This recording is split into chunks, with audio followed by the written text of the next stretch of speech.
Welcome to Just an Average Fantasy Football Podcast. Allegedly.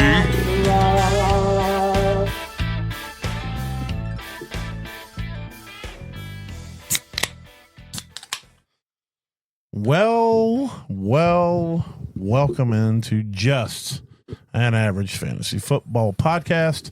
I'm your host, Daniel Hayes, with Matt Baker. That's me. You can find us at avgffpod.com. You can go there, click the buttons, and go listen to us on Apple and Spotify. If you don't want to go to the website, just go to Apple or Spotify and find us. Go follow us, subscribe to us, comment on how fucking awesome we are and how beautiful we are. And primarily the beautiful part. That's the part we need to focus most on. And the way that we make you feel in your happy bits. Yes. Or not always happy bits, however you refer to them. Yeah. I mean, they should always be happy bits, but I guess sometimes they should be. Occasionally. There's, I don't know. We got a beer of the week. Yes. It's a hard cider of the week. Yeah, it's a hard cider of the week. You can go find us also on Facebook, on YouTube, all the places, all the subscribing. That would be awesome. Throw it in Google, you'll find us. Yes. Handcrafted is, I think that's the name of the brewery. Atlanta Hard Cider Company. Oh, Atlanta. What is handcraft? I guess they handcraft. It's handcrafted. I don't know. Hand-picked apples. Okay. Ripe peaches. Yeah. And it's gluten-free. Yeah, it's a peach craft cider. Yes, correct. And it's gluten-free. Okay. All right. Seasonal, small batch. It checked all the buttons. Amazing. Oh no, it checked all the if all the it listings. Tastes half as good as it smells. It's going to be fucking. It's awesome. on time, I'm sure. Oh my god, that is refreshing as fuck. I like the tartness. It's almost a sour. It's almost. It is good. Yeah, though. it is. Like, it is definitely almost a sour. It's 5.9%, but it's got enough sweetness to kind of cut. I mean, if you're weak when it comes to sour, then this is going to kick you in the balls. You're going to. You're but if you're down with, if you're like, sour is my favorite flavor of anything. And so yeah, that's really good. Yeah, this is something I could definitely. It's not overly sweet. You probably have to be rich to drink it like all the time, but to have one every once in a while is like a celebratory thing. This is good. I don't know if you ever watched Top Gear back in the day. It was the three British dudes that had cars. They would like drive across country. Yeah. But they would like every. I didn't watch it, but I know what you're talking about. Every episode, they would feature a car that they would put out on the track, and they had a professional driver. They called God, I can't remember what they called him. Like you never saw his face, Mr. Stick or something. I can't remember. Yeah. Anyway, he would drive all the cars, and they would whatever time he got on the track, they kept a running list of what car was the fastest on this track, and they had these little white magnets, and they'd write the car and the time, and then if they put it on the board wherever it ranked on the board. So they had this like forever long thing of all the cars that they did. We should have been doing this like on a whiteboard or or something, but here's how we rank them. Like we like whether this one is better than that. When we all know Heyman, the strawberry whatever Heyman is going to be at the bottom. I think it was strawberry kiwi or something. Yeah. Right? Well, it was expired cat's ass and expired milk is what it tastes like. That one will be at the bottom, but this one, I don't know. The Hoegaarden is still pretty high. Hoegaarden's really good. Yeah, for beer, for me personally, this would compete with that. Like, well, it's a tough category too, because like sometimes sometimes you want a beer, like because it's just that whole that frothy. I don't know. It's filling. Yes, this is more refreshing and like I will say delicious. You know, what I mean? It's hard to rank this against beer. That's my thing. Is like if we did like hard ciders and I will say IPAs and then like lagers, we would have to break it up into categories. That's true. But the more you drink this, the less.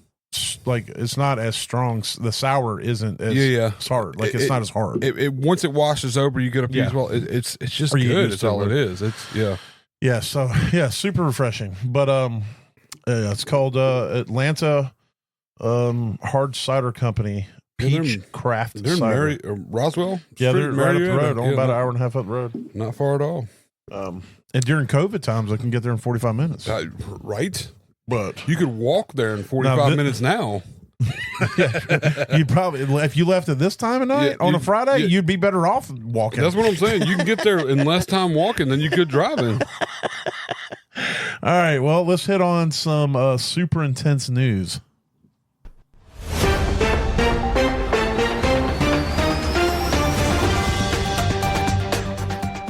Yeah, that news right there, man. All right. Well, there is kind of some big news here. This is actually pretty relevant. There is implications. Brian Robinson was traded to the 49ers for a 6th-round pick. So they talked about it and then they did it. It kind of, we'll talk about the Commanders backfield in a second, but let's focus on the 49ers. 49ers are reeling right now with injuries in their quarterback room. Knock on wood right now. Running back room. Christian McCaffrey is the only healthy running back they have. And he sucked all the health out of everyone. He drained them of their health to keep himself healthy. And so they had to bring, we figured it out. They had to bring in a guy who's regenerative. It's easy for me to say. Like Wolverine, because he got shot his rookie season and was only out 4 weeks. So we know this guy, he doesn't miss games. I feel like he didn't want to be out those 4 weeks. They told him he needed to be out those 4 weeks. So they brought him in and hopes that he can sustain the life drain that McCaffrey's got to use to sustain himself. Yeah. So, but because what behind McCaffrey is Garendo, Jordan James, hurt, and Jeff Wilson, which that don't mean anything. He's also 100,000 years old too. So. I bet he's younger than you think. I bet Jeff Wilson's younger than you think he is. He's 29. Yeah, that's 7 years in the league. I was thinking he was probably 30, 31, honestly. Yeah. But, it's still not too far off. But Keyshawn Vaughn is there. Yeah. Okay, come on. Or no, I'm saying, that's why they needed Brian Robinson. Is he really, though? Even healthy, it still counts as an injury, so... so, Brian Robinson looks to be the direct backup to McCaffrey. I don't think it necessarily hurts McCaffrey's overall production. He's going to cut into it a little bit, I would say, but as long as McCaffrey's healthy, he's going to be the dude. Yeah. So it doesn't matter who's behind him in that sense, but unless they traded for like Jahmyr Gibbs or something, that would be different. That would be. But there's such a talent drop off from everybody else and then McCaffrey that as much as they may want to sit him down, unless they're winning by a couple touchdowns in the second half, I don't see them splitting too much of that backfield. But the interesting backfield now becomes the Commanders' backfield. Yes, you've got you got the old man Eckler still there, still kicking. He was fairly efficient last year when he played, especially in the pass game. So he may be pulling a trailer, but he's still out there. They still give him the ball. I mean, his usage was there. So I mean, you got Chris Rodriguez, who they're talking about could be their goal line specialist or whatever. Yep. And then you got the new hotness in all the fantasy circles, rookie 7th round pick. Ja'Cory. I'm just gonna call him Bill. Exactly. Is Ja'Cory Croskett Merritt? Is that right? Krosky Merritt. Yeah. Krosky Merritt. And so. His nickname's Bill, and so everybody loves Bill. Everybody's talking about how he's this sensation. I don't necessarily believe Bill's going to step in and assume Brian Robinson's job. I think I still think Eckler's the back to have out of that backfield. If I had to draft one, he's older than Jeff. He's older than Jeff. He's 30. Yeah, so that's actually younger than I thought. Yeah, he's 30. I mean, if you could have got Krosky Merritt last week, he would have been great to get in stash. Yeah, you're gonna you're gonna have to. And I'm sure there's a lot of people out there that are like, I would sell everybody was after this guy. Everybody's after. I had him. Like I went back and looked at his college. I mean, he was pretty productive. Oh yeah, he may be great. Yeah, But right now, you sell him right now before the season starts. You get him at his peak. You can probably get a first round for him next year. Yeah.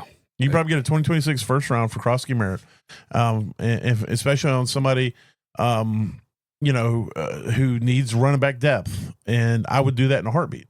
because I don't think that he'll ever be somebody who warrants more than a rookie first-round draft pick. Yeah. You might be able to get more than that. You might be able to get a first and like a third. So. Yeah, and I mean, if mid-season, if he does get a little more action and it looks like it's going to work out good, you might could push for a little more. I mean, I don't see him in the game. I mean, he's looked decent preseason and everything. So I mean, but like I said, even if he turns out to be what Brian Robinson is, I mean, Brian Robinson's not worth a first round rookie pick. Yeah, no, and he was their quote starter, right? Yeah, unless you're drunk or it was hungover. Thank you. Hungover. And I thought I was giving him away for a first round. Okay, let's just be clear. I didn't realize I was giving the 101 for him. All right. Well, we all make those mistakes sometimes. It's like look, I'm going to paraphrase this, but Mike Tyson once said, "We all do dumb shit when we're fucked up." Yeah, that's true. So yeah, it's going to be interesting, but I still think Eckler's the guy to have. Rodriguez is probably still available in your redraft leagues.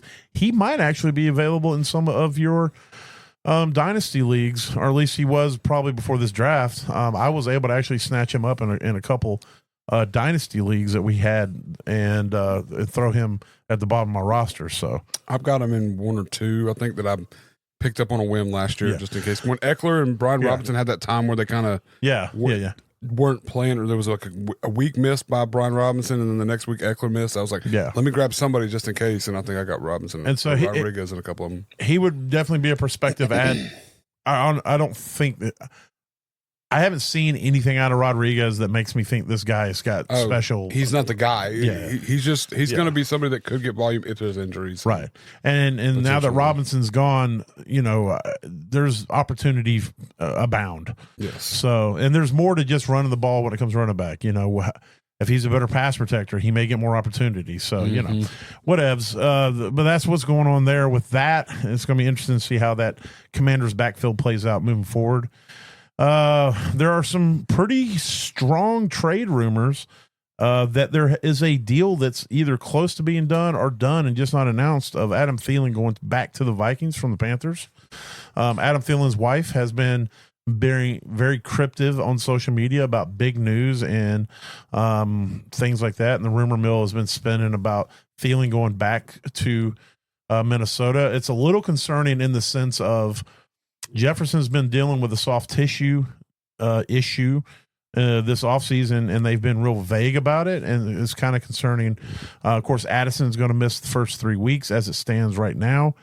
They're talking about appealing that. They're just looking for depth, and here, obviously Thielen, somebody can just step in. He already knows that system. He's played there, and he can just step in and play right away with them. So it's going to be interesting to see how that does. If it plays out for the Panthers, I think it makes Leggett very interesting. Yes. We're getting Thielen out of the picture, and it makes Coker interesting.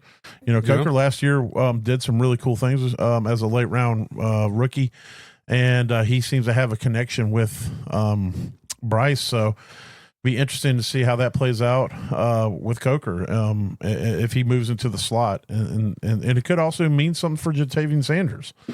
Jatavian Sanders is going to operate in that same kind of area that Thielen usually, moving the sticks. Hunter Renfrow. Y'all got Hunter Renfrow too. I mean, he's definitely worth looking at or watching, but he hasn't really done a lot. Yeah. And so I don't know. But he's still there. It's a comeback thing too with him. I mean, he's been out of it for a little over a year now. So good, it's like I want a 12-pack of these. You're definitely going to have to win the lottery.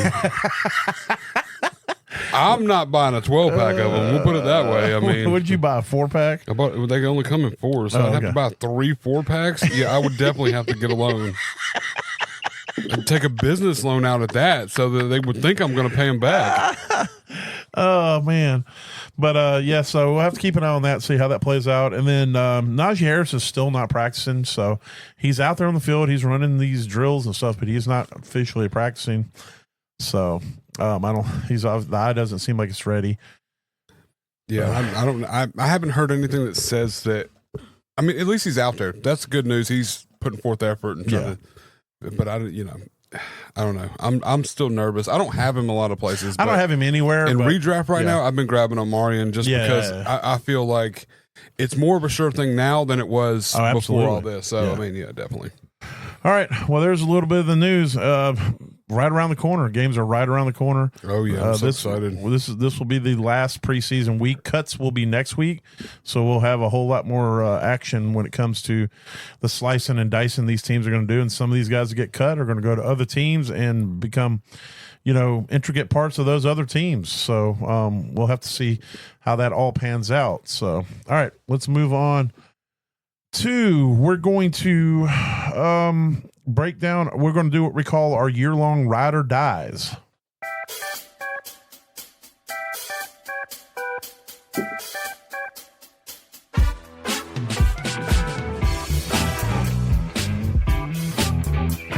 And that bass player, that is a legend. Wait, legend. These are going to be our ride or dies? Yeah. I need to change my list.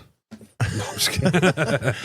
I mean, I'll stand by. We're good. I'm fine. So basically, we went through, when we did our breakdown of every conference or division, we had our smash, pass, and sleepers. So we picked 2 smashes and 1 sleeper from each conference, the AFC and the NFC, out of all those divisions we broke down. And we picked 1 pass just to say, this is, if we had to choose one that we're definitely not riding with. Yeah. And so I guess the pass would be our not ride or die. It's our die or ride. Ride. Yeah. It's our no thanks. There it is. We just call it our no thanks. But anyway, these are out of the ones we had picked previously. These are the ones we're still riding with. Now some of the ADPs changed, obviously, but we're still sticking with them. And so I'll go ahead and kick it off with the AFC. I'm going to go with the pass. I'll start with the pass. I'm still passing on T. Higgins. He has gone down. When we did this originally, he was going off as wide receiver 12. He's gone down now to wide receiver 14. But I'm still, it's still too high for me. If I'm drafting T. Higgins, I got to give him a wide receiver 20 to feel good about it. Yeah. I mean, yeah. I mean, there's too much that would have to be involved, almost a perfect storm, in order for you to get your worth out of him, if that makes sense. Right. And it's hard for me to draft hoping for a perfect storm, if that makes sense. He's going off at 31st overall, right up under him. JSN, Omarion Hampton, Breece Hall, George Kittle. I would take all of them except Breece. Breece was a ride or die, but I've kind of started change, he was a smash earlier, but I'm kind of changing my feelings based off of what the team's doing. But I might still take Breece at 34 over Higgins at 31 overall. I mean, I would Hurts, Garrett Wilson, it's almost all those guys I would take over T. Higgins. Yeah, I mean, there's so much there that has been there with no like need of other things to happen in order for him to be that good. So put up them points. So, I just feel like if you draft him, you're drafting him at his ceiling, and I don't hate if I'm drafting that late in the draft. I really don't want to draft somebody who feels already at their ceiling. Yeah, no, I completely understand. All right, well, who's your AFC pass? My AFC pass is Nico Collins. I'm going to stand by it. I've said it since the season. You have been. I don't been riding it hard. I have. I don't feel confident drafting a guy who's going off as wide receiver 6, wide receiver overall. And he's never done it. Yeah, like at least T's been up in the 30s, 20s. Even with injury and stuff, he still finished like 22, 27, 26. Nico's never finished 6. His closest was 9. That was 1 out of 4 seasons. I mean, I think the appeal to Nico is that when he's healthy and he's out there, if you go look at his week by week breakdown, that's where he's at. Yeah. And it's like he rarely ever has a bad week. The problem is he has never, I don't think, played a full season. Yeah, he hasn't. I mean, he's missed 1 week, 2 weeks, 5 weeks, 7 weeks. I don't trust. I can't draft a guy who's projected at wide receiver 6 and has never been there. Right. When you can grab Brian Thomas Jr., who was wide receiver 4, 4 picks later, 5 picks later. You can grab Josh Jacobs, who has been a top 10 running back 5 times, 4 times in his career. Drake London finished higher last year at 10, I think. I would go, there's so much more there that you can trust in, rather than having to take a pick right now and take Nico Collins. Yeah, I mean, I you going down to pick 20 overall, I'd take Brock Bowers. Brock Bowers, yes, please. I'd go A.J. Brown just because I know what he can do. Yeah. And, I mean, you still run the same risk of injury with A.J. Brown as you do with frickin' Nico Collins. Right. Except you got a higher ceiling. Yeah, well, and you get him, what, fucking 9 picks later. Yeah, 9 picks later. Yeah, so I can, theoretically, if I wanted to grab AJ Brown, I could maybe if you're in the 12th pick or something, or not, it had to be the top. So I don't think you. Yeah, you'd have to. I mean, if you reach for him here, then Yeah, but. It's just hard for me. I mean, it all, of course, this all kind of plays part in where your draft is, but I mean, there's too much disparity between other players there, right? That I feel you have more comfortable floors, and potential higher ceilings than what you get out of him. So, I think the devil's advocate argument would be, well, y'all are willing to take McCaffrey, who's also injury prone. Yeah, but the thing is that when McCaffrey's healthy, he's the best fantasy player in the history of fantasy football. And he's actually being drafted at a position where he's finished before. McCaffrey's been RB1. That's what he's proven. He's been RB4 even with injury. And Nico has never done it. He's never done what he's being drafted. Exactly. That's where I have the hardest and that's part. The point I was trying to is that the difference in taking a risk, taking a shot on a Christian McCaffrey and not taking a shot on a Nico Collins when they both have injury history is that we know if McCaffrey's healthy, he's going to be most likely a top 3 all the way. Yep. And Nico, if he's healthy, he's shown that he can't get to where he's being currently drafted. Exactly. So. I mean, the comfort level isn't there for me. So I'm passing hardcore. I'm just not even looking at him. All right. Well, who's your sleeper then? My sleeper in this division is Joshua Palmer, mainly because I needed to pick a homer and I needed to pick somebody that I feel does still have upside because that team is missing a lot on the offense. In the receiving room. Yeah, exactly. On the receiving side also, of this. The last I checked, he may be back out there now, but he was dealing with some injuries. He's still got an injury. He's still not practicing. I mean, they got Elijah Moore, who's also super deeper than that. You're looking at there's nobody there that's and they still got Curtis Samuel. Oh yeah, I forgot about that. So did they, I'm sure. I think but Curtis Samuel forgot he was. Yeah, there's a good possibility that he hasn't cashed a check in a little while. So. But yeah, no, Joshua Palmer, he's going off at like wide receiver 68, and he's not a guy. He's not like a super, amazing talent, but I feel like he's on a team he's going to get targets. Even if he only catches 50% of them, he's still going to finish higher than wide receiver 68. The only reason I humor this is because he's so low. Yeah. Oh, if he was like 42, we wouldn't even be talking about him. No, there's no way. Because I'm so tired of the Josh Palmer could do something because of all the chances he had with the Chargers. But who knows? I mean, Josh Allen made Mac Hollins into something, for moments at a time.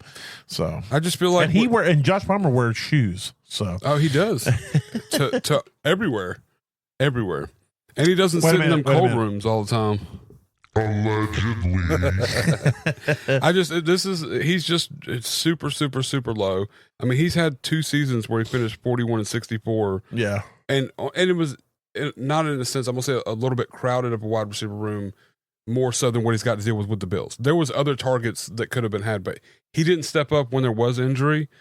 And so I'm not like super sold that he's going to be this guy, but I still feel like where you're getting him, there's a potential for a higher ceiling. When Stonehands Johnson is out playing you as a rookie, then I'm because of injury, then I'm just like I'm out. I'm out on you. No, so. I mean I understand. But again, he is a true sleeper at 68. Yeah, that's what I'm saying. He's a free pick. This is a guy you're not even nobody's looking at. You're not even going to have to draft him. You can just watch and see if he gets targeted. Week 1 he has 3 touchdowns or something week stupid. 1, I don't want that to happen. If I didn't pick him up, I just want him to get 5 targets and 2 catches and get looked at. And then I can go, oh okay. And then I want the next week I want him to get 6 targets and 3 catches, but nothing crazy. And I go, okay, well now we're getting 5 targets average. Let me go give this guy a shot. Let me grab him, throw him on the bench and see what happens before he really gets going. So that's the kind of things. Well, I did hear. I know we talked news already, but I did hear that the Bills are re-signing Gabe Davis to a 1-year deal. Oh, I didn't know if that. Finally, I knew that was in the works. So I saw 2 or 3 posts. You should put Gabe Davis on there and taking him off. I don't know. I still like Palmer more than I like Davis. I've never really liked Davis. Davis had 4 touchdowns in a game, bro. Yeah, he also had 5 touchdowns that whole season, bro. I don't. He's a big body. He's a good target. Allen likes him. I mean, I'm sure it's going to be a good thing, and it very well. Nobody's looking at him either right now. So just I guarantee he's lower. Oh yeah, no doubt. He's definitely lower. He's not. I don't know. You got any more of them? I do not. You do. I do not. He said he bought a 4-pack. I did. I gave one to Amber, I'm just and then I've got an extra one in the fridge that we might get split later. We'll discuss it. Only if you give it. If only if like you give it to me like I'm a little baby bird. Oh, I will. I'll baby bird that shit right into your mouth.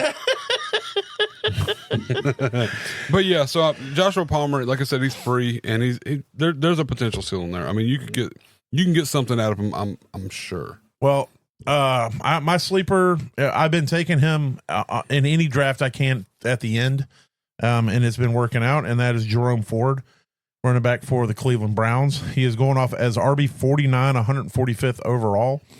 I just think as it sits right now, Quinshon Judkins still hasn't signed a contract.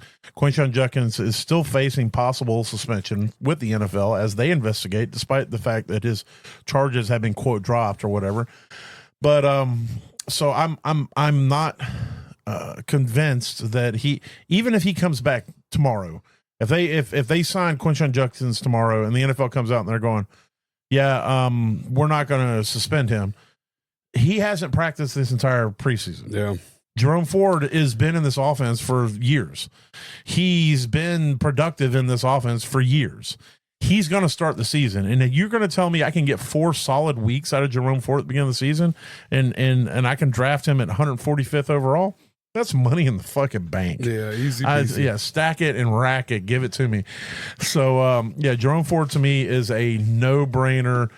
You're going to get a starting running back at the end of your fucking draft for chump change.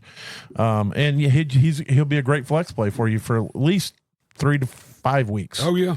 Definitely. So, I can see that working out too. I'm big on the get them low, and they still got a potential high ceiling. Yeah, and the good thing is that if you're smooth about it, week 3, if you're you can maybe move him. Yeah, pick upgrade, do a 2-for-1. You move Ford and somebody else to upgrade to a better player, and you get him off your roster before Judkins comes back and starts doing something. You know exactly. So, all right. I'll go ahead and move to one of my smashes.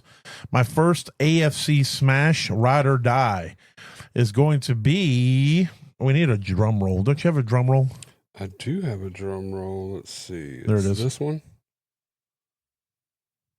Did you connect? Oh no, that's rim shot. No, it's at the top. There it is. All right. It's gonna keep going forever. You have to. Oh no, it stops. Oh my bad. Jonathan Taylor. Oh, there it is. Jonathan Taylor, RB9, 18th overall. I think Jonathan Taylor is poised, especially now that Daniel Jones has been announced as the quarterback. Jonathan Taylor is getting ready to absolutely eat. And if he stays healthy and this offense stays moderately productive, he could finish as a top 5 back this year. I could definitely see that. I just think that we're about to get Derrick Henry light, 300 plus touches, and as long as he stays healthy, it's just going to be an absolute dominant fest. He will. The offense will go through Jonathan Taylor, in my opinion, as it should. I mean, his rookie year, he finished top 5, and he only had 230 touches. Yeah. So I mean, it's like.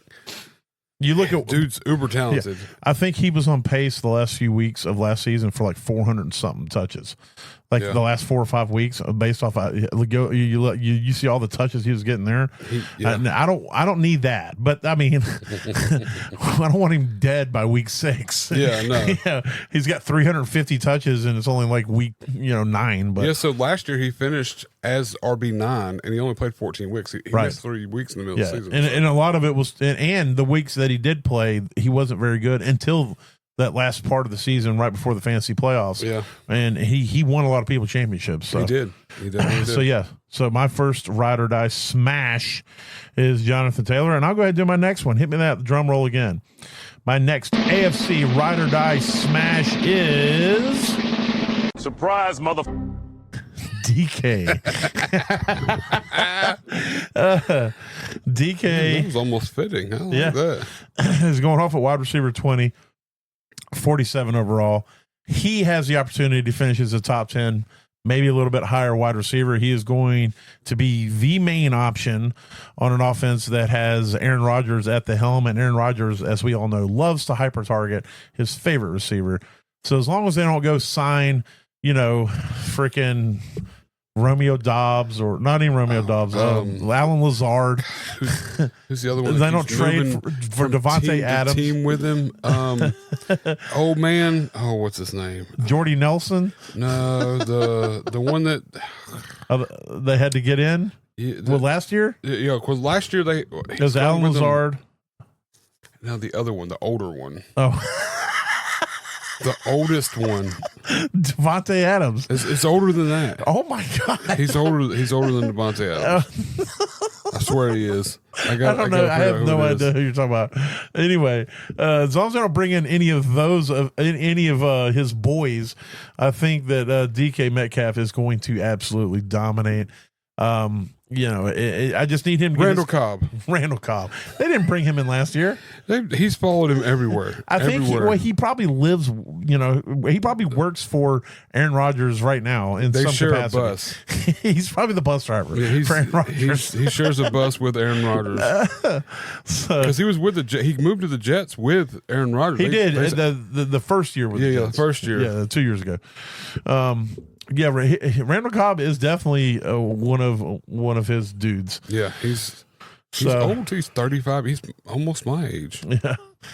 Who? Randall Cobb. Yeah. He's 35. He's been in here so 13 crazy. years. In my mind, I think of Randall Cobb as like, he's old Grizzly Adams, and I'm 13 years older than Randall Cobb. You're almost old enough to be his dad. I'm older than Aaron Rodgers. That's true. But in my mind, Aaron Rodgers is like 68, and it's pretty close though. I mean, how old is Aaron Rodgers? 42, if I'm not mistaken. He's 41, so he's older than me. So yeah, but I'm 7 years older than Aaron Rodgers, and I act like he's, my grandpa, my asshole grandpa, who thinks he's the coolest person ever.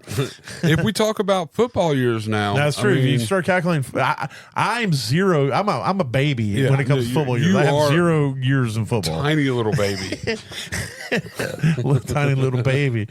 Now look at me. Yeah, exactly. So yeah, DK Metcalf, I think, has the opportunity to just really light the scoreboard up and do some things. This will be my second year in a row riding that DK train, and I hope I got it right this time. Yeah. So fingers crossed. It should work out. I like the landing spot. I like you said, with Aaron Rodgers, he's definitely a hyper targeter. So we could easily see him having a Devontae Adams-esque elite season. Yes. Yes.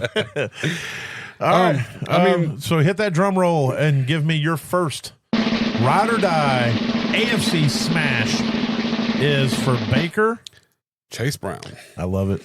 I mean, since the guy was a rookie and with the Bengals, yeah. I was like, this guy is super electric. Watching him come out of the backfield. I'm going to be honest with you. You latched on to this dude from the jump. I was like, I wasn't a believer. You were from the jump. You're like, man, this guy's got it. And I'm like, I don't know. There was he's so not many taking people. Mixon's job. That was my thing. I was like, it didn't matter. He's not taking Mixon's job. And then they're like, nah, he's like, you know what? We don't need Mixon. Yeah, because he took his job. Yeah, exactly. This he's super electric. He when the ball's in his hand, they trust him. He's constantly a red zone threat. Yeah. Like last year proved a lot to me. That they want this guy to be out there and catching the ball. I mean, they use him in a similar aspect to what Green Bay used with Aaron Jones. Yes, in that pass catching, running back that down the field kind of guy. And I love it, man. He's all over. He's a good pass blocker. He's always a threat to score anywhere on the field. And it shows you they did nothing in the running back area this season. They didn't have to. They're like, I was a little scared with the Brian Robinson reports, but it was like, once it came up and all, it's like maybe they were mentioned as a maybe, but now that that's passed, I'm still. He's going off at running back 11, and I don't know. I think on this offense with this shit can of a defense, this guy can be on the field and could potentially put up RB5 numbers, just like you said with Taylor. I mean, and it's not going to be the same numbers because he's not a running back like Jonathan Taylor. but he's so electric in the pass catching, and he gets targeted so much. I mean, I would take him over Bucky Irvin, who's right above him. Yes. I wouldn't take him over Jonathan Taylor, but I would take both of them over Josh Jacobs, Devon Achane. And so I'm with you. I think he's so much room. So solid. Yeah. There's so much room. I feel like this guy, you're drafting him at his floor personally, and his ceiling's up there. Similar with Jonathan Taylor, like where you're getting him. I mean, it's like that's his floor. I mean, these are trusted guys. And you can start your draft theoretically with Bijan Robinson because you don't want to start with Jamar Chase and then Chase Brown. Yeah, and then you don't want to double up on that offense. I mean, you'd probably be okay, but yeah, you don't. But if you're not going to do the Super Cincinnati stack, you could theoretically start with Bijan or Barkley or Gibbs. Yep. Or if you want to go CD or Jefferson, but if we're just speaking the running back, and then you could come back and double up with Chase. Yeah. Or you could even go McCaffrey and Chase. You know, you could definitely get something like that going. I love Chase Brown. I think that last year we wanted him to be the dude. They really wanted, was it Devin Singletary that was there? Or was it the other one? Zach Moss. Yeah. They wanted Zach Moss to be the guy. They tried to make Zach Moss the guy for whatever fucking reason. He got hurt. I don't understand that. And then it was Chase Brown. And then it was like, finally. Yeah. Now you guys understand that this dude is not, he's a cut above the rest. He is. So. He's a super great back. And I think that he's also one that you can venture to grab here and still get the Burrow stack with him later in it. I think this is the lowest you're going to be able to draft him for the next few years. I think next year.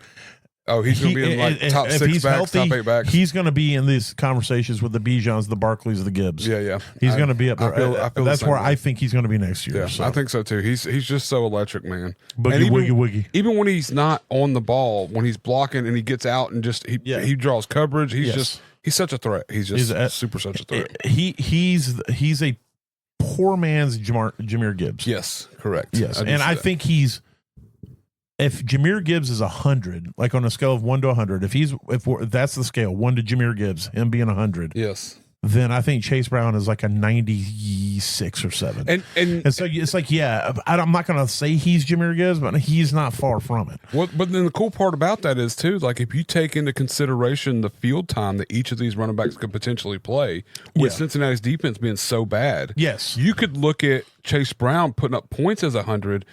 Even as a 96, because he's playing so much more. He's got more playing time. Because Gibbs is splitting with Montgomery and everything. So essentially, you're looking at like Gibbs is 100, yes, no doubt in my mind. And say total possible points is 100 points for the season.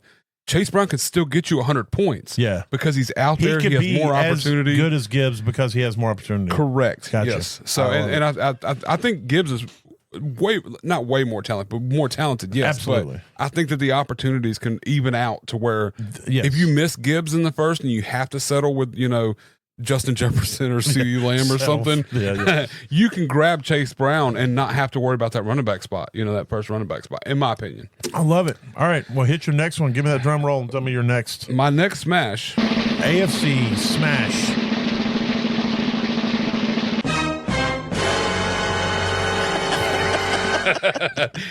Evan Ingram.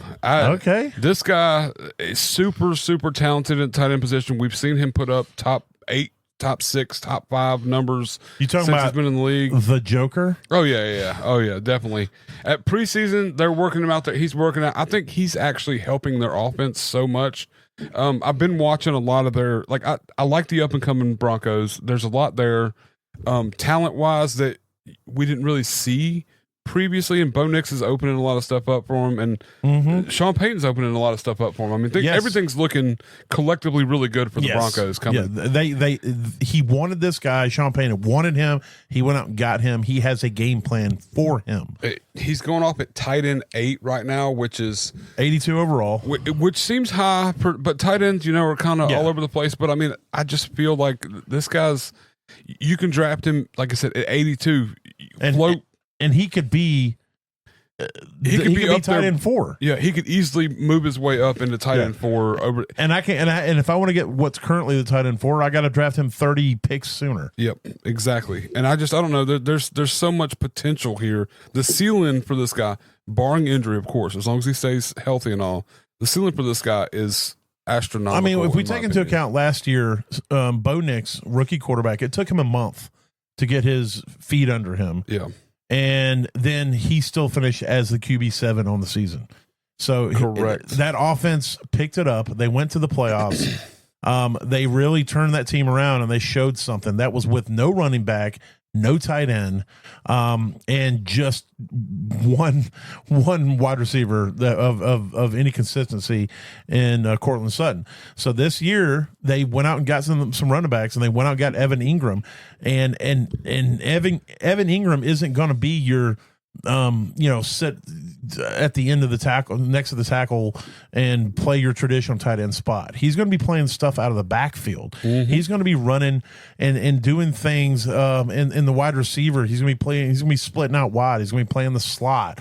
He's going to be highly involved in this offense in multiple facets, in different ways, far more different ways. And as much as I love Mark Andrews is going right in front of him, Evan Ingram's going to be far more involved in his offense than Mark Andrews is, especially when Isaiah Likely comes back. Yeah, exactly. TJ Hawkinson's dealing with a true rookie, not technically a rookie, but a rookie quarterback who's unproven, also with a dominant receiver core, especially when Addison comes back. Multiple targets there. Travis Kelce's 478.6 years old in football years, and who was one of and will be one of the greats, and in his prime, but right now is just toast. And I'll never take it away from him. Kelce's a viable target, but it's just everybody has their time. And then Sam Laporta going off at tight end 4. It's like, we get it. Detroit's great, but they just drafted Tesla in the second round. They've also got Jameson Williams. So you got these fights for targets. Mm-hmm. Currently,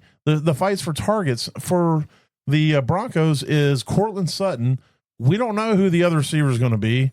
They just got rid of Vele. I should have mentioned that in the news. He was traded to the Saints. Yeah. And we don't, we think the running backs are going to be involved in the pass game. I'm sure they will be, but there's Marvin Mims. Yeah, Ingram could be the number 2 receiving option for this team and playing a very highly valued role for that Sean Payton offense. I think it's a true one of the biggest values this year in the draft is where Evan Ingram's going off based off of what he can do. So. Well, that, and if you take into consideration when Jacksonville did their broken arrow shit and decided to go out and spend $1 billion on wide receivers and get Evan Ingram the same year, right? They got Christian Kirk and Zay Jones, and turned them turned Christian Cook into like a top 6 receiving wide receiver, and then Christian Kirk, and then Zay Jones was like 21 or something, and neither of these guys had broken 25. That same year, Ingram was still tight end 6 on the year, and he look at how many targets. Is that the year he broke? He only had 98 targets that year. The next year, the following year, he had 143 targets. Yeah, he almost broke the tight end record on receptions. And so this guy's he's fully possible to be tight end 2. He's done it. He's been tight end 2. He's been tight end 6 or better 3 times in his career. Like now, he was with the Giants for a while. And we know their quarterback situation's been kind of dismayed. I mean, it took him a while to get like when he was drafted. We're like, we want this dude's going to be amazing, and then he was doo-doo. He was tight end 5 his rookie year. Like he had 115 targets, but then after that it fell off. Yeah, he got injured a couple times. He set the rookie record until these other guys came along. These new guys come along. Brock Bowers and whatever. I mean, but he's old. He's 30, and yes, there's going to be what people are looking as like a down drop. But I mean, as far as the tight end 30 position is prime for tight end. That's what I'm saying. Like it's just like I just feel like this is going to be the year when everybody's going back, going, why did I waste and spend and get Sam Laporta? Why did I go ahead and grab TJ Hawkinson when I could have got Evan Ingram later? When I could have easily got Evan Ingram later in this draft and been doing so much better. So Laporta's going off at 55th overall. All right, so just to give you an idea of what's going on around 55th overall. You got Rashee Rice, who has yet to be suspended. I'm going to tell you, I'd rather have Rashee Rice. Yep. Xavier Worthy. Here's the news flash. If Rashee Rice gets freaking suspended, Worthy is the guy. Yeah. Tony Pollard is a starting running back. Pacheco, Zay Flowers, I would take over Laporta. Yep. Jameson Williams, I would take over Laporta. Tetairoa McMillan, I would take over Laporta. George Pickens. Yep. These guys are going right there. That and Kelsey's in the middle of that. I would not take, but these other tight ends, Hawkinsons, are in the middle of all these other players. You can grab all these guys. So you can bypass all these tight ends and take all these really good wide receivers and running backs that you need to fill your lineup because you're generally only playing one tight end. Yeah. and then pick up Evan Ingram and then still dominate your fucking league. Just destroy. So I love it. So that's the AFC. I'm gonna run through mine one more time. My two smashes for the AFC were DK Metcalf and Jonathan Taylor. Now, hey, I just want to say, if any of these guys get traded and they still dominate, but they go to a different division, they still count. Yeah. Oh yeah. My sleeper. We're just the player. Is what we're Jerome Ford is my sleeper, and my pass is still T. Higgins. Nice. Well, my smashes are both Chase Brown and Evan Ingram. My sleeper is Joshua Palmer because I had to pick somebody. And then of course, Nico Collins, I'm passing. If I can get him later, I'm okay, but that early I can't do it. All right. I'll go ahead and kick off the NFC with my pass. My pass is Chris Olave. Now, I do want to say that as a player, I love Chris Olave. I did not like him coming out of college. I shit on him. If anyone wanted to dig into our archives, I was not a fan. I didn't think he had it. I was wrong. I think the dude's super talented. I think he has a great skill. I think he can play. He's on a horrendous team with horrendous quarterback play.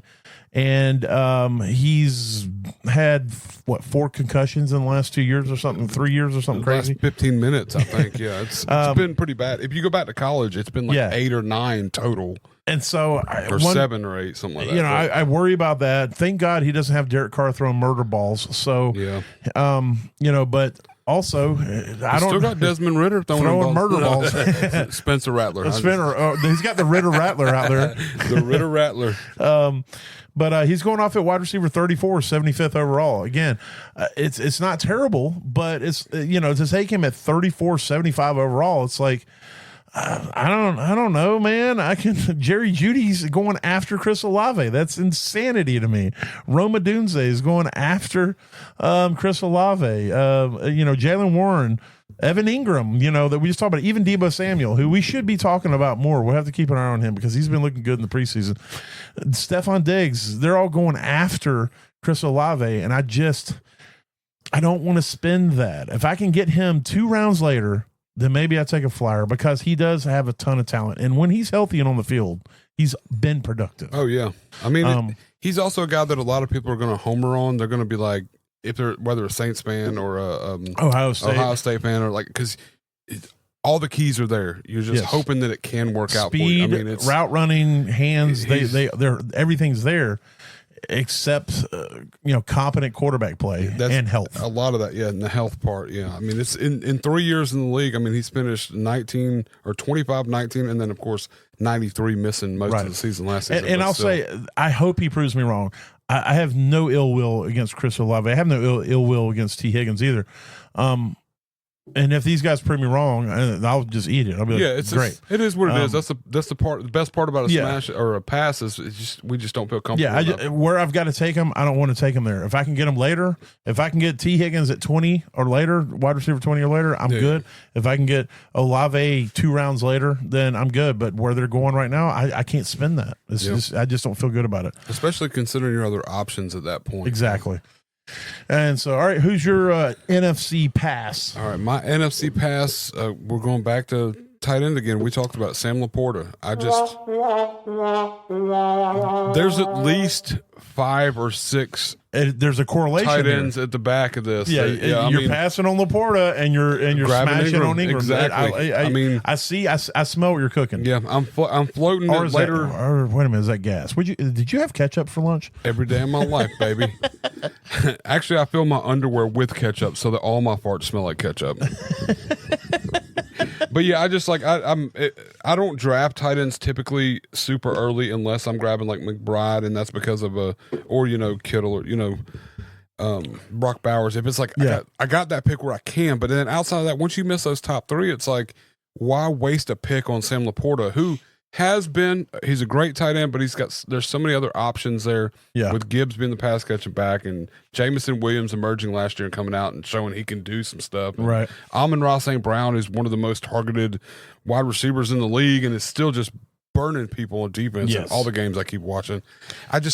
that offense is about. We don't even know what that offense is really going to be now that Ben Johnson's gone too. Exactly. So. I mean, it's so, and there's just so much there that's you're risking grabbing Laporta that early when you can easily float down and grab Evan Ingram 3 rounds later. And to me, I think Ingram's going to finish over Laporta. I mean, I really do. And if you wanted to get real crazy, you could just you could not take a tight end to the last round and take Benton Strange. Yeah, you can grab Benton Strange, or you can grab frickin' Juwan Johnson off of waivers and a lot of them. And he was a sleeper we talked about in the league too that I think is potential.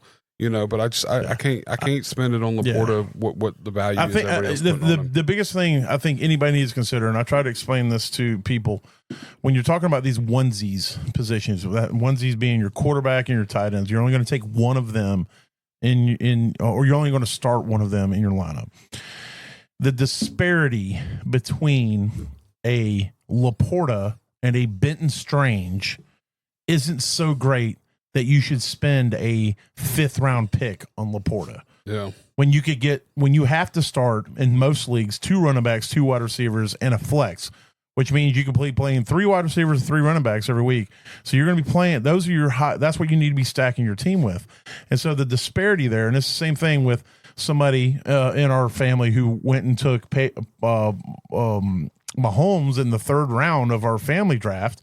I tried to explain to her that the disparity between a Mahomes and a Jared Goff, actually Goff finished higher than Mahomes last year, but a disparity between Mahomes and Bryce Young in fantasy isn't so great that you should draft a quarterback that high when you can wait to the very end and get somebody who's going to score 40 less fantasy points by the end of the year. And that's the thing too. You got to look at, like, I mean, even with some of the running backs, when you get out of the 2nd round, it's like once you get past those top 10 guys, it really doesn't matter. They're going to finish between 20 and 15 points of each other.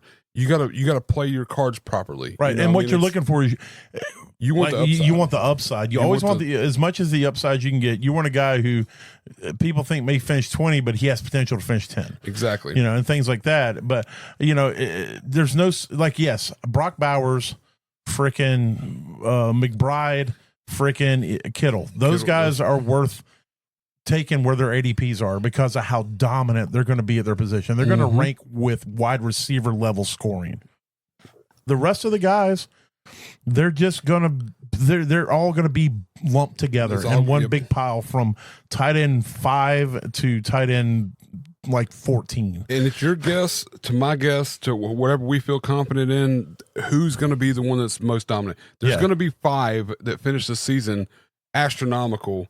And then there's going to be 30 of them that we're not going. They weren't even worth driving. Like, it's plenty. I've won or competed, and I've won money. I will say, in plenty of leagues where I have streamed tight ends all season. Yeah, you just grab somebody new each week. And I'm playing Juwan Johnson, Jake Ferguson, freaking Benton Strange, and then this whoever's backup because like and Njoku's backup because he got hurt. You know, and so that's the issue that everybody they're like, oh, I got to really grab this. I got to get a good tight end. Well, okay, he's going to score 14 more fantasy points than the guy you could have taken 4 rounds later. Yeah, and in the end of for it the all, season, it's not going to matter. Yeah. So, all right. Well, there's that. Well, that was your pass. That was my pass. All right. Well, who is your NFC sleeper? My NFC sleeper is Trey Benson. Hold on, son. I wish I had a sound. Do you have like a what the fuck sound effect over there? I do. I got. I need something. Let's see. Where's my what the fucks? I need. There's. Brilliant. No. I have absolutely no idea what's going on. That's close. All right. So I need we gotta find a what the fuck or a surprise. I thought I had something that was. What are you doing? What are you doing? No. What are you doing? This is close enough. Doing? No. What are you doing? What are you doing? Captain gives orders on the ship. The captain of the ship is giving orders. Yeah, I don't. We've never used that. I don't know why it's That's even like in my 25 hours long. I know. I feel like it's not something I should have put on here. This doesn't make any sense to me. I don't know. What are you doing? I don't. That's the worst. It's man. Yeah. Anyway, either who. Hold on. Let me see if I can figure this out. What the fuck? That's close. That's close. I can deal with that. I just grabbed a runner on the board. I feel like the guy's he's young. You should probably mention him again. People have Trey Benson. There it is. Trey Benson. He's back up to James Conner there at Arizona. And this is a kind of a floundering, in my opinion, offense. And James Conner balled last year. I won't say floundering. I will say in discovery phase. Okay, they're still in flux. Yeah, they're still they're like a young person trying to figure out who they want to be. That makes sense in life. If they could put down the controller and play some football, it'll all work itself. But yeah, I don't know.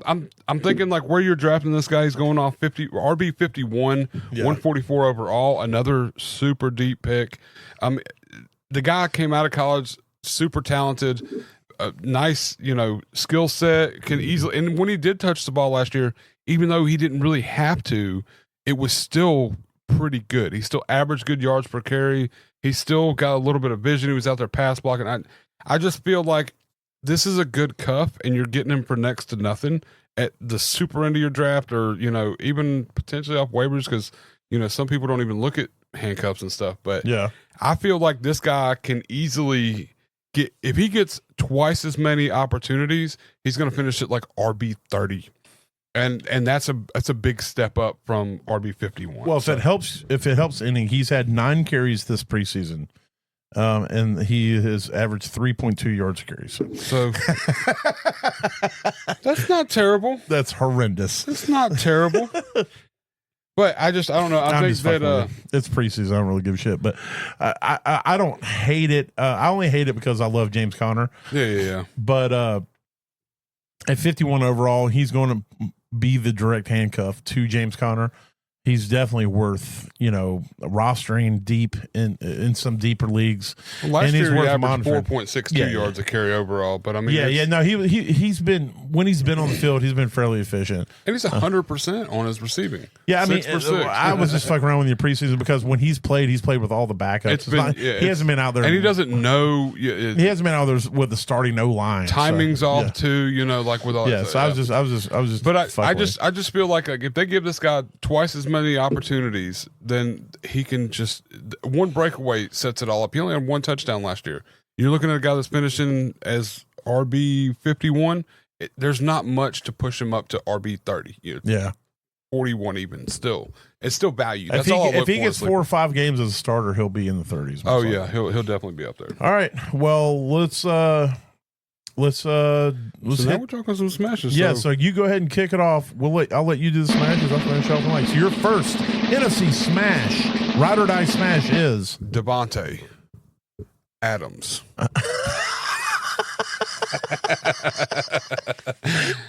You should have been Adams. Davante Adams. Wide receiver 18. Excuse me, not 14. And this guy, I've said it on 3 other past podcasts. This guy's elite. I really don't care. I'll stand by it. He's just doing nothing but football, and he's just all football all day long. And I'll stand by. He was elite, but you're getting him, like you said, a wide receiver 18, 44 overall. He finished 14 last year. Even if he takes a step back, he's still going to be at 18. But that was which is where you're getting him. That was with Aaron Rodgers, his best BFF for life, who threw the ball to him a billion times a game. You don't think Stafford's going to do that? No, because he's got Puka. Yeah, but he threw it to a billion times to Cooper Kupp while they still had Puka. Well, and they threw it 1.5 billion to Puka. But so the other half of the coin is if Stafford's not healthy, then you got Stetson Bennett, who we don't know who he's going to throw to. He's going to throw to whoever their running back is. That's going to be. It's going to be a lot of check down, I think. But no, Stetson Bennett's he's a gunslinger, bro. But I will say also too, he finished 14 last year, and he only played 14 games, and it was because of his turf toe in that whole transition before he ended up over there with Aaron Rodgers. Yeah. He didn't have Aaron Rodgers all season hyper-targeting him. No. And he still finished 14 overall. So, and it was 11 the year before that, 3 the year before that, 3 the year before that, 1 the year before that. That's when he was elite. And then it was the 3, 2, 14, 8. Like that was the elite years. He's been like top 10. He's in his. He's as in his good era. He's not in his elite era anymore. Okay. I think he's going to go out with a bang. He's going to finish wide receiver 3. No, holy Santa Claus. Not quite, shit. but I mean, wait a minute. We're not doing the bold predictions episode right now. That's next he week. might come up. I'm just going to go ahead and say that. He's just uber talented, and it hasn't mattered who's throwing him the ball, whether it's Aaron Rodgers, whether it was Gardner Minshew, whether it was Aiden O'Connell, whether it was Aaron Rodgers again. Yeah, different team, but same thing. I just feel like he's so good, and he is a route doctor. He's gonna run crisp routes. And he's 18. I don't mind him being at 18, but my problem is that I can get DK at 20.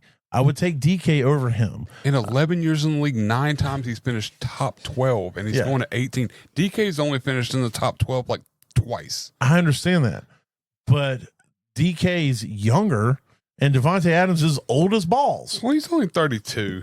In football years, he's like 62. How old is DK? DK's like 27.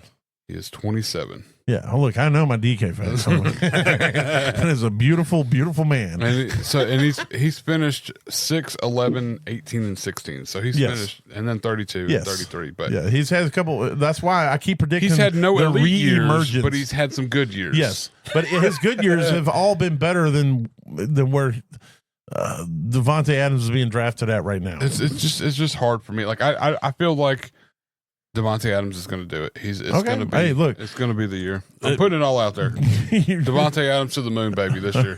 All right. This year, you got to have one every year. You have one. I do. I have one Adams. that is. I'm stuck on this one. This is where I'm going to be at the whole time. All right, hit that roll and give me your next. And my next smash NFC smash is Devonta Smith.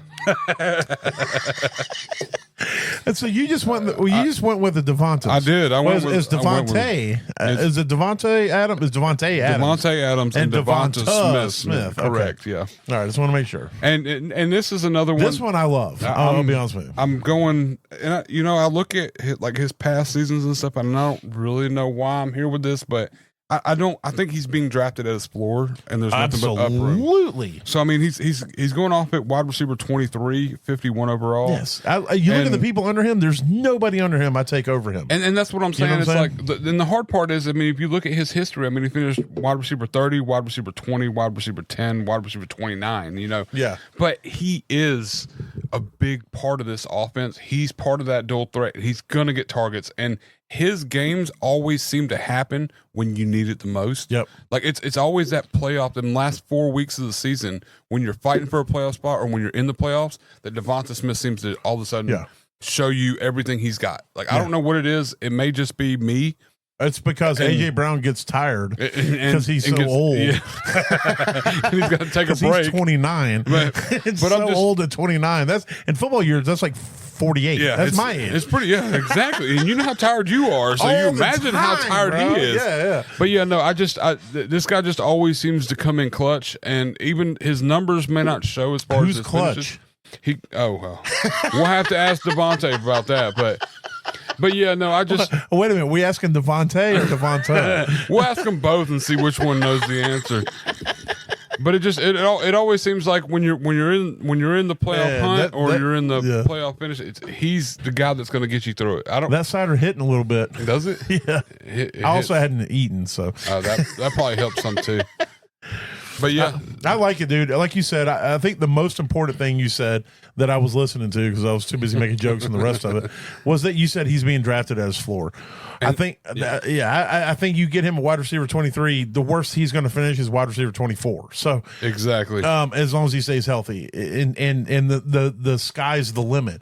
At some point, we keep thinking that he's going to overtake AJ Brown on that team as the dude, and it could be this year. But even if it isn't this year, excuse me, AJ Brown's already dealing with stuff now, injury wise, before the season even starts. So even if it isn't this year, he could close that gap tremendously.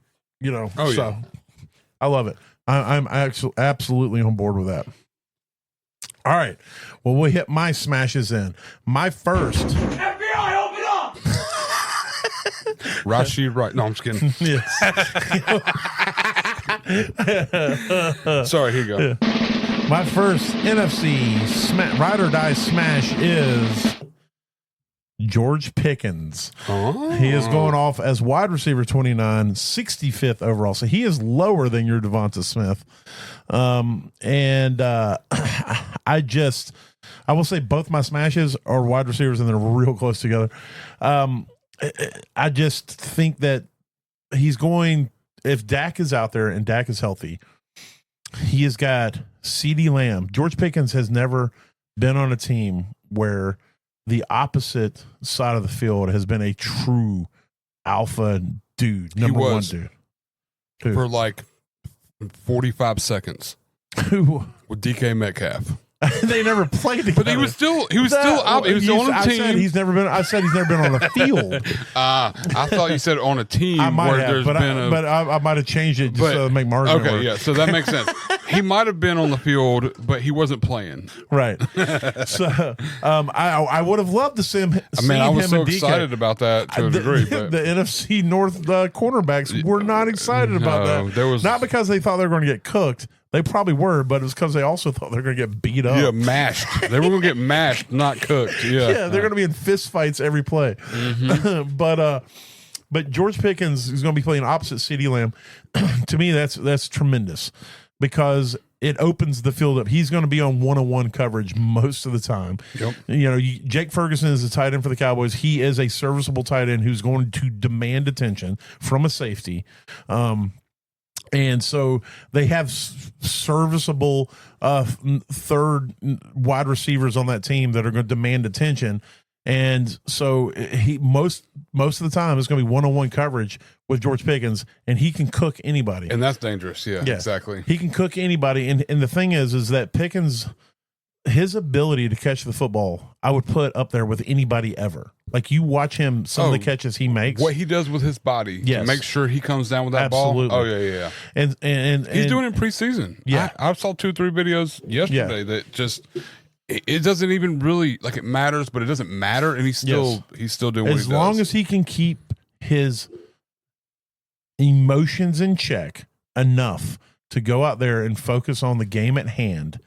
He is going to absolutely, if he can use that chip on his shoulder and harness it in a way to absolutely dominate, this Cowboys offense could be scary. It could be scary in the pass game because they have the run game right now looks like garbage. Well, their pass game was kind of scary when they had Michael Gallup and Brandon Cooks and you know, like Dak under center. When it was just Dak and CeeDee Lamb was already scary. Lamb, exactly, that's what I'm saying. And if you have a non-existent or a mediocre run game, then you know it's going to lean more heavily on that pass game. Correct. And so again, we talk about drafting people at their floor. That you want to draft people at their floor or lower than their floor if you can. You're drafting Pickens at 29. I will absolutely take a full running kick to the sack if George Pickens stays healthy if he plays 14 games or more, if he finishes lower than 29. All right, I'm putting it out. Do I need there. to write this on the bet box? I will stand with my eyes closed. You can run and absolutely. No, I'm not running. Okay, you can slightly jog, or you can just stand in place and just foot plan into my sack. Kick to sack. I've already had 2. I don't want to have any more kids. So kick to sack. Pickens finishes lower than 29 if he plays 14 or more. Pickens finishes 29 or lower, 14 weeks or more. Yes. So I like where this is going. I might get this tattooed. I may call it like a personal favor into the NFL. Oh God, no! I can't have any collusion just to get my sack kicked. But you better wear boots that day. I tell you what, if he finishes, sack kicks back. Bro. This is what I'm gonna do.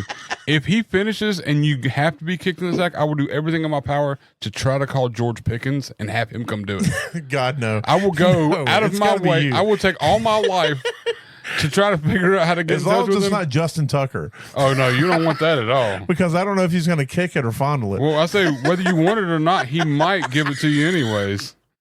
Wait a minute. Oh, you getting James Winston out here? I mean, they're all on the. They all hang out getting- together. Yeah, they're all hanging out together. So yeah, 29th overall. He's going to finish 30th. The last game of the season, I'm going to be watching and like, dear God, come on, catch a he pass. just needs Catch one a pass. catch. It's the end of the game. If you don't catch this pass, I got to catch a foot. So you better get out there.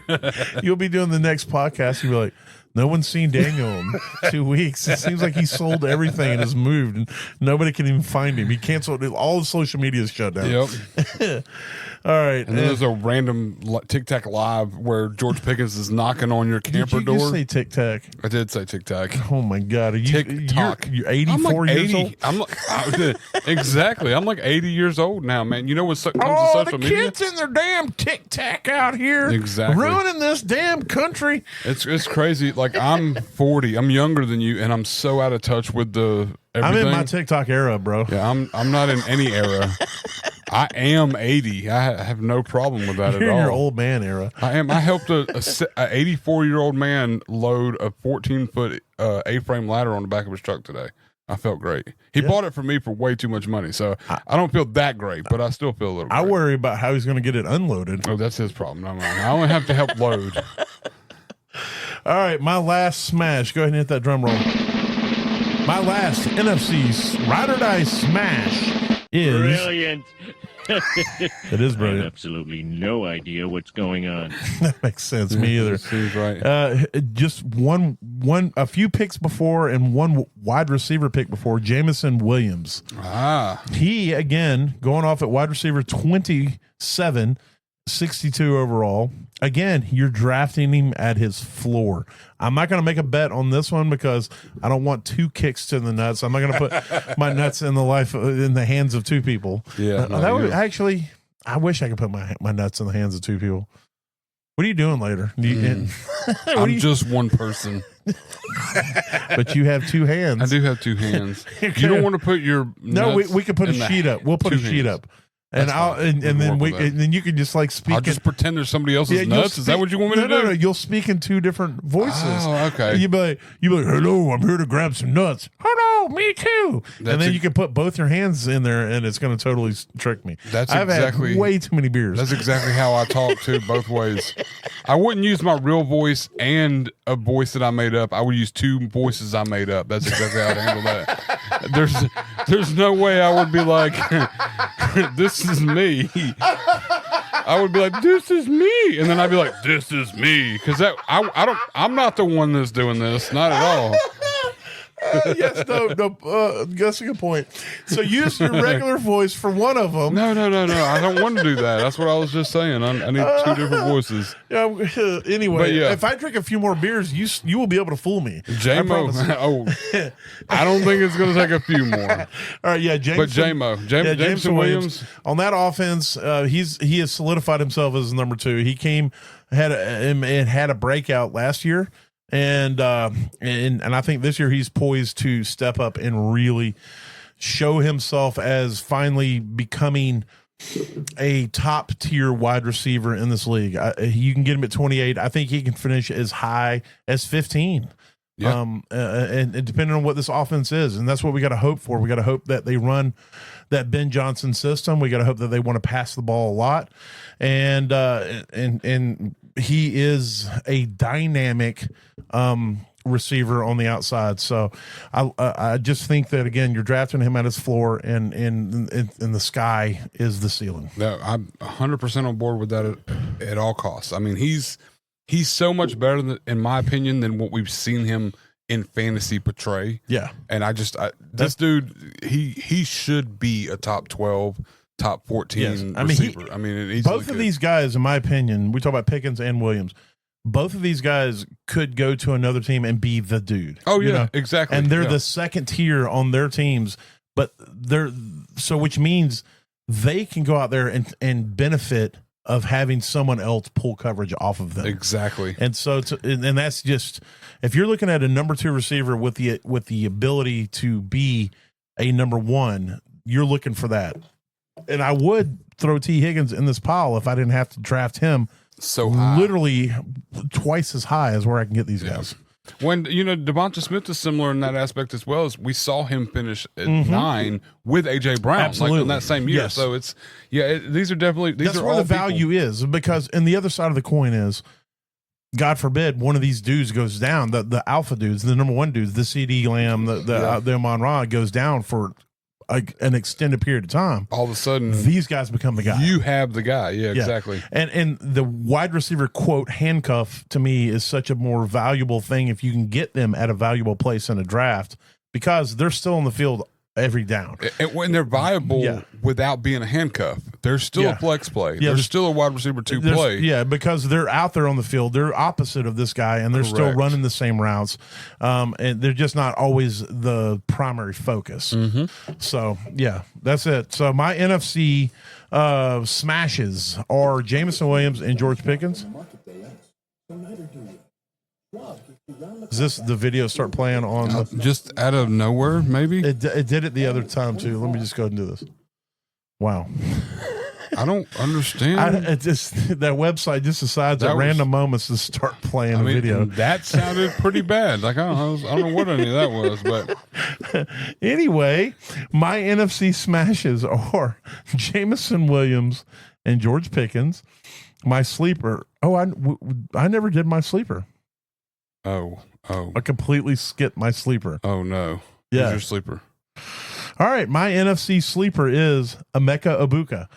Oh, man. That's definitely a sleeper. I don't know where. I'm sure he's moved up He's currently he's going to move up. Yeah. But he's sure currently going at but wide receiver 44, 96 overall. That's so much value. God, it's tons of value. So much value. Yeah. They did just say that they were bringing Godwin off the pup. Yeah. And that he was going to start practicing. So, I mean, not that takes away much of this, but I mean, with Ted McMillan going out, he's automatically, Jalen McMillan. Yeah, Jalen McMillan. Yeah. He's automatically moved up a spot to the third, with more opportunity. Third overall, with more opportunity than he was. And the way that Baker Mayfield actually quoted, and this is a paraphrase, but he said he's never seen a smarter wide receiver. The way that he does things, the way he perceives things, and the questions that he asks. Baker said he said something about the fact he doesn't leave the ground to get the ball, which adds to yard per catch. Like he's like, it's going to be unbelievable this season. With what he does once he gets the ball.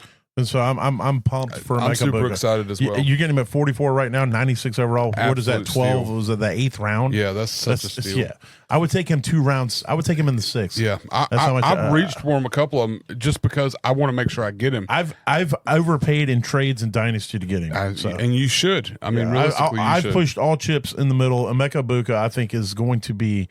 I'm not saying next year, but in the next couple of years, he's going to assert himself as a top 10 fantasy receiver. This might be one of the first times that we've come collectively together on a rookie. This hardcore. Yeah. Like, I mean, we both kind of like been on the fence. We were both on Amon-Ra. Yeah. Because, matter of fact, I picked Amon-Ra as a sleeper of mine because you suggested it. And showed you some of his.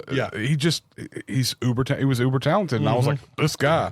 But I mean, this is the first time we both come like, this is the guy you want. It's been a minute. You really want to, So I'm on board. I'm definitely on board. That's a huge sleeper. That's bigger and better than mine. No doubts at all. Who was your sleeper? Trey Benson. Okay, so apparently whenever I know what happened is I thought I'd already done mine, so I sent you from Trey Benson straight into my your smashes. So so that's your sleeper, and then your pass. And my pass is Chris Olave. So Jameson Williams, George Pickens smash, sleeper Emeka Egbuka, and Chris Olave is my pass. And your other smash is. These nuts. There it is. Okay, I only got to press it 4 times. You gotta love when the soundboard doesn't work. It doesn't work at all, man. I tried so hard. But anyways, so my smash: Devontae Adams and Devonta Smith. Go get them. Trey Benson, sleeper, and Sam Laporta. Don't get them. So that's where we finished it out. You know what your other smash is? What's that? These nuts. Yes. I forgot I had filters over here. Oh, yeah, no, it's about to get crazy. I'm over here trying to use my whole board. Yeah, to my advantage. We'll learn it. I'm learning. I'm glad we Apparently, remembered you had a soundboard. I got to learn to touch it 12 times before it actually freaking does. That's what she said. That Or is he. That is what she says. All right. Well, there it is. If anything we say or do helps you get to that average place in your league, that means we did our job. Because when you finish average, Matt, you don't finish last. That's exactly right. So I hope you guys have a good one out there. Next week, we're going to kick it off Monday. We're going to have Larry Cowan back, the bus driver, and we're going to be doing our hot. I'm not going to call it hot takes. People get there's a certain sector of people get pissed when you call them hot takes. Right, our bold predictions. Yeah, I like that bold predictions. So we're going to each have 5 bold predictions for the season, whether it be teams or players. And for fantasy, I know one of mine. Yeah, and we're going to go through that, and of course head on any news, and then next week, I'm pretty sure it's next week that the cuts start happening, and then there's a bye week, the following week before the season starts, the week after next. Yes, there's going to be a good bit of news coming out. I feel. Yeah, there's tons before the next one. There's going to be some slicing and dicing. I just don't know if the cuts start on Monday or Tuesday. I think they start Monday. Like at 4:00 or something like that, but it's going to be quick because they've got to get from like 70 something to 56. I can't remember the numbers, but they got to cut. Every team's got to cut like 20 players or something. So August 19th, Tuesday, August 19th is the deadline. Tuesday. Is the deadline. It's the deadline for them to. So those 2 days, yeah. So those 2 days, we're going to. So hopefully Monday when we come in, we'll have a bunch of news and some cuts and stuff that's happening. And potential trades too. I mean, this one gets kind of dicey. Well, it's going to also affect because cuts matter because we're trying to look at like teams like the Titans. We don't know who the number 2 receivers are, and so cuts are going to determine if they got rid of this guy. Well, he's not the number 2 receiver. This guy's going to move up. Yeah, exactly. So those things will matter and whatnot. So yeah, it's going to get really crazy next week, and then 2 weeks from yesterday. Yeah, 2 weeks from yesterday, basically 2 weeks from today is the season starts. So yeah. I'm so ready. I am too. I'm talking about what we think is going to happen. I'm ready to see what's going to happen. We'll just have to see when the season starts. Yeah, see what happens when the season starts, man. Oh, my God. I could have punched you and Terrell that. Oh, my God. For real quick, anybody, when we first started this podcast, I was trying to get them to give me predictions, and their answers were, I don't know. We're just going to have to figure out when the season starts. It's like, listen, guys, we have to talk about what we think is going to happen before the season starts. It sounds like a racket to me. All right. So anyway, we'll holler at you guys next week. Later. Holla.